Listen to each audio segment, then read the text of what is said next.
I loved my faith and I loved my religion and I thought my faith was unshakable. But all of that changed. I started making a list of all the experiences I missed out on because I was Muslim. I'm 25 and I've never listened to music. I've never been on a date. I've never tried alcohol. I don't know how to dance. I want to take my hijab off. It'll be the biggest decision I've made ever in my life so far, but I'm terrified. I don't know what the consequences could be. Behind closed doors in this religion, there's just so much people don't know about. Domestic violence, honor killings, sexual assault. I've been physically abused by my parents. They would force me into practicing the religion. For many, many years, I was feeling that I was drowning in this religion. I couldn't understand how Islam was teaching me to hate myself.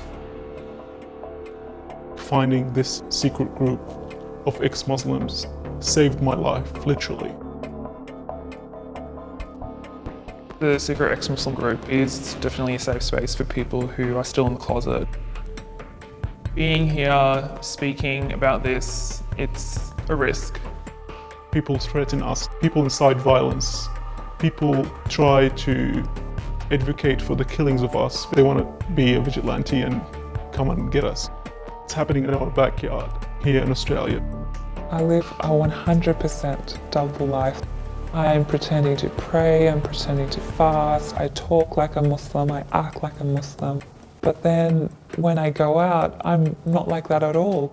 I feel so trapped.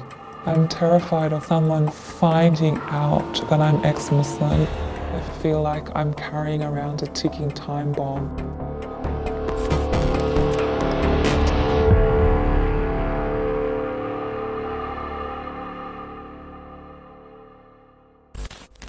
For so many years now, I'd heard whispers that there was a secret network of ex-Muslims living in Australia, and it stayed with me. I wanted to understand why it was so difficult to turn away from this religion. So I tried everything I knew, picked up the phone, called every contact I had, left messages on forums, went into the community, and nothing, literally nothing, until this. Hi Pat, I'm one of the admins of the Underground Ex-Muslim group. I wanted to organise a time to chat with you before we move forward. The message I received was from a young woman. She gave me an email and told me to wait for next instructions. It took some time, but this was my way in to the secret network of ex-Muslims. Leaving any religion comes with consequences, but leaving Islam means leaving an entire community, a deeply ingrained culture and a way of life. And breaking those ties may be the hardest thing a believer could ever do. That's why some of the people you're about to meet can't use their real names or show their faces. My life is on the line for being an ex-Muslim. We're hiding our faces for security and safety reasons. We're not hiding it out of shame. We get a lot of hate and a lot of threats of being killed. It's mostly individuals and sometimes even Muslim leaders. They feel the right to speak out against us and they feel the right to incite violence against ex-Muslims. Let's call this guy Ahmed. He's a 23-year-old student. I mean, like growing up in Saudi Arabia, I was happy. I grew up in a really strict family and so I didn't really listen to music. I didn't really watch movies. If my family found out that I'm an ex-Muslim and that I was speaking out so publicly against Islam, I think my family would kill me. Rushdie is 22. She escaped her family in Pakistan in 2015. In the past 2 decades, there's been at least 68 recorded killings related to apostasy in Pakistan alone. Like Ahmed, Rushdie has never spoken publicly about leaving Islam until today. I realize that there are definite consequences, but I'm willing to take that risk. I faced immense cultural and religious pressure from my family to be Muslim. They would force me into practicing the religion. My life experiences have been pretty dark, gruesome. I had attempted suicide 4 times. reason I can't reveal my identity is because the broader community would 100% disown me. My personal community, my relatives, my family friends, my friends. The idea of someone finding out that I'm ex-Muslim is my greatest fear. This is Urwa. She's 25 from a Pakistani background. Where Ahmad and Rushdie have already denounced their faith, Urwa is at a crossroads. Taking my hijab off, it's an incredibly terrifying decision. I'm so afraid of everything that will come after I take it off. I want to do it, but a part of me wonders if I can really go through with it. Ahmad, Rushdie and Urwa are all part of the underground network of ex-Muslims. Like me, you're probably wondering, if someone stops believing in a religion, why can't they simply just walk away? It's much more common than people think, and the repercussions are obvious all around the world. I'll take Bangladesh for instance, and many who've been attacked over the last few years because they have professed their non-belief. When you think about Saudi Arabia, where they've declared it a terrorist act to say that you're an apostate. A brutal murder, hacked to death. The sixth writer killed in the last 14 months. From Islam to any other religion, the punishment should be death. The hellfire is waiting for anyone who is rejecting Allah and His Messenger. Moreover, their families, they should not continue having any kind of relationship with them. Murad is 46. Originally from Pakistan, he left the UK more than 20 years ago after being persecuted by the strict Muslim community he grew up in. One of few open members of an international ex-Muslim network, Murad now helps guide young Australians conflicted in their faith. It is written into the Quran about how to treat people who used to believe and now say they no longer do. People get persecuted for that. They're scared for their lives. There are 13 Muslim-majority nations across the world where apostasy or leaving Islam is punishable by death. Many of the families from these countries now living in Australia raise their children under strict religious rules. Although protected by law and democracy here, the consequences for ex-Muslims can be just as grave. The extreme Islamist group exists everywhere. So the threat for you is very real even here in Australia? I do feel safer here. At the same time, I'm still worried about my life. In my home country, you can get away with murder, rape, domestic violence. And in Australia, apparently, you can get away with death threats without any consequence. This is because extreme Islamist group, the Hizb ut-Tahrir group, came a couple of months ago and openly declared how they wanted apostates of Islam to be dead. The group Rushdie's talking about is Hizb ut-Tahrir, a controversial organisation that's banned in most Muslim-majority nations. Here in Australia, most Muslims would agree they do not represent the view of the majority. Hizb ut-Tahrir seek to unite Muslims under one Islamic caliphate. Notorious for preaching radical interpretations of the faith, they've been accused of condoning honour killings and advocating for Sharia law to be practiced in Australia.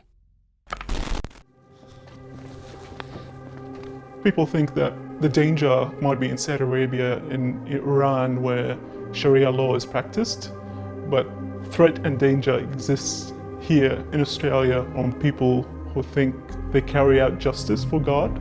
It's happening in our backyard. I want to show you something and see how it makes you feel. Okay. That's your draft constitution of the Khilafah state. Do you stand by that? Do you want to kill ex-Muslims? See you shaking your head. Yeah. It's the first time Ahmad is seeing this video. It's hidden camera footage from a meeting held by Hizb ut-Tahrir in Sydney earlier this year. In Islam, it's clear that apostates do attract capital punishment, and we don't shy away from that. Australian Federal Police were called after Hizb ut-Tahrir publicly advocated for Muslims in Australia to be executed if they leave the religion. The AFP laid no charges. Despite several pleas to have Hizb ut-Tahrir banned, the Australian government allows them to continue operating here. Hizb ut-Tahrir declined an interview but sent a response, including this. These ex-Muslims who claim to be fearful of Hizb ut-Tahrir are fakes. They are professional apostates, if you will. These people are charlatans who, devoid of an intellectual critique of Islam, choose this path of attack. How does that make you feel, hearing that? It makes me really scared to speak against Islam publicly. They always say the same thing, that you should be killed, you should be dead. Those comments always pop up on my Facebook. If you were born a Muslim, then reject it, you should be killed straight away. You're going straight to hell if you do this. Apostates deserve to die. The day will come when we cut your head off, freak infidel. Where I come from, I've seen people being beheaded in public, on public squares, and it really scares me that those same people are coming here and breaching hate. It's impossible to know how many physical attacks have occurred on ex-Muslims in Australia. Most go unreported out of fear of repercussions. And that's because this abuse is driven by ultra-conservative interpretations of the faith, rather than a peaceful Islam that the majority practice. When was it that you first started questioning your faith? Throughout my teenage years, I started questioning the rationality of the religion. I remember being beaten by my father as young as 6 years old. The last time my father was abusive towards me was 2015. He beat me mercilessly. I was sexually molested when I was 7 years old. That continued on for about 6 months. It was a person who identified himself as Muslim. How can I believe in this religion the way that I'm being treated?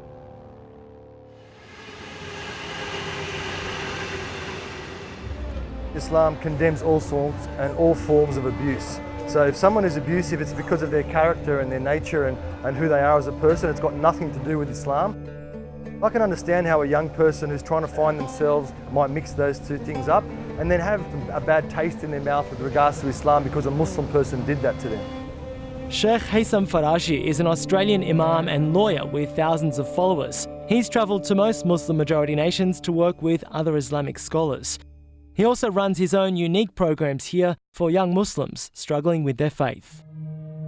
Why do you think it is that so many young people are turning their back on Islam here?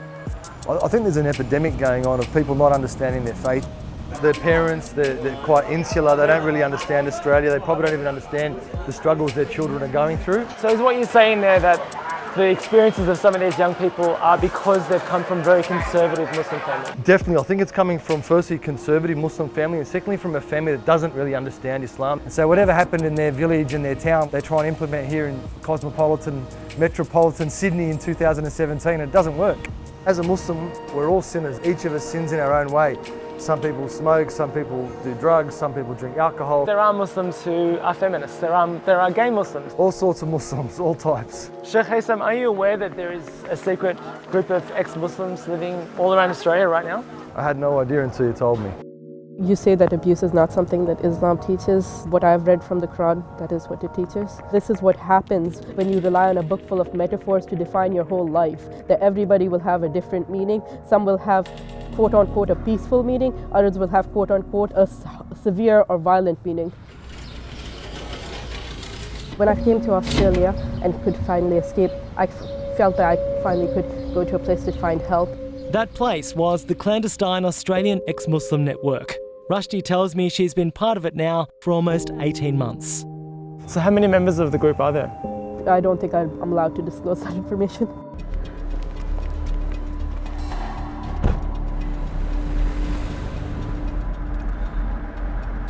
None of the members so far are willing to tell me how many ex-Muslims there are in Australia. I'm not really sure why that is, but I'm just on the way to meet one of the gatekeepers, so hopefully she can answer that question.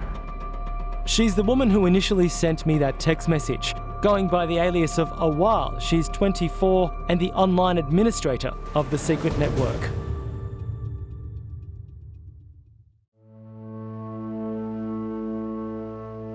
Just as we're about to begin the interview, Awal gets a message on her phone, but she refuses to show us the text. Whatever it was, it rattled her enough that she no longer feels safe showing her face on camera. There's a risk involved. The thing is, we don't want people to find us. We don't want to be easily accessible. Like, yes, we want us to be out there to support people. There's people who really desperately want to get in contact. We'll find a way. We'll know, because we find these things out. And if they don't get in contact with us, we'll get in contact with them. Awal is organising a get-together for ex-Muslims later tonight. What happens in the group is what people would wonder. This is a way to have a support group and to find other people like you. And I guess to find a community outside of your previous community that has probably now shunned you, or if they haven't shunned you, don't understand you. The group is definitely not a space where people can vent out their Islamophobia or their anti-Muslim bigotry or anything like that. It's Ahmad's birthday, and as well as celebrating his 24th year, it's the first time he's comfortable with both his sexuality and his beliefs, amongst other ex-Muslims. I couldn't reconcile my beliefs with who I am as a person because I'm gay. Interpretations of the Quran advocate gays should be killed. A lot of it is because of the religion. Some of it is culture, but I think the biggest part of it is religion. I left Islam because I didn't want to hate myself anymore. I wanted to live my life. I wanted to love myself. I wanted to be the person who I am. Us ex-Muslims exist in hundreds of numbers. People who are doctors, teachers, we're just like any other people. I was born and raised here in Australia. I found a lot of comfort from religion. I prayed 5 times a day. I would fast in Ramadan. I would read the Quran. I really wanted to be the perfect Muslim, but all of that changed. I had conversations with my friends and I realized that there were aspects of Islam that I didn't agree with. After a year of heavy doubt, heavy soul searching, it was like a switch just flipped and I realized my belief had gone. There are aspects of Islam that I do find beautiful, that do have intrinsic value, but I just don't believe that it is divine anymore. Now, after wearing the hijab for most of her life, Urwa is taking it off. I feel so many different emotions now that I've taken the hijab off.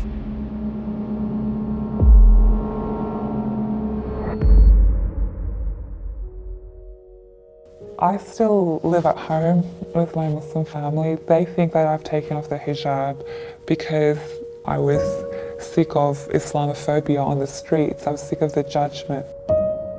I'm terrified of the reactions of people in my Muslim community. I think the best case scenario is getting disowned. It might sound like I'm being a bit dramatic, but I wouldn't be surprised if the worst case scenario is getting murdered.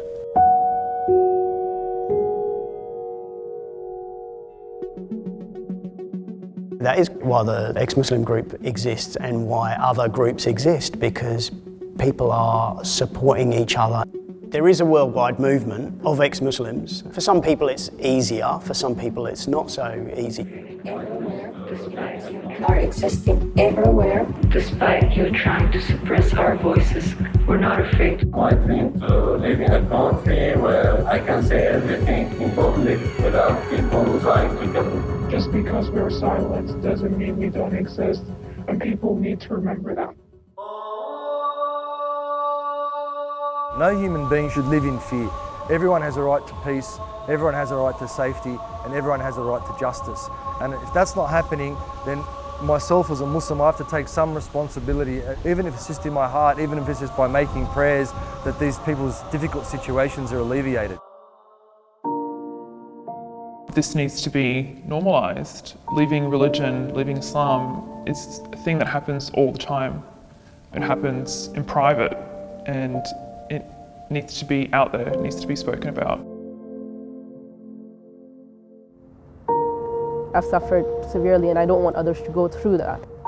I'm trying to accept that I had a difficult past and that I'll have a better tomorrow. Do you think there might ever be a time in your life when you'll go back to Islam? Never. There was never going to be a time in my life I'll go back to Islam. I'd rather die.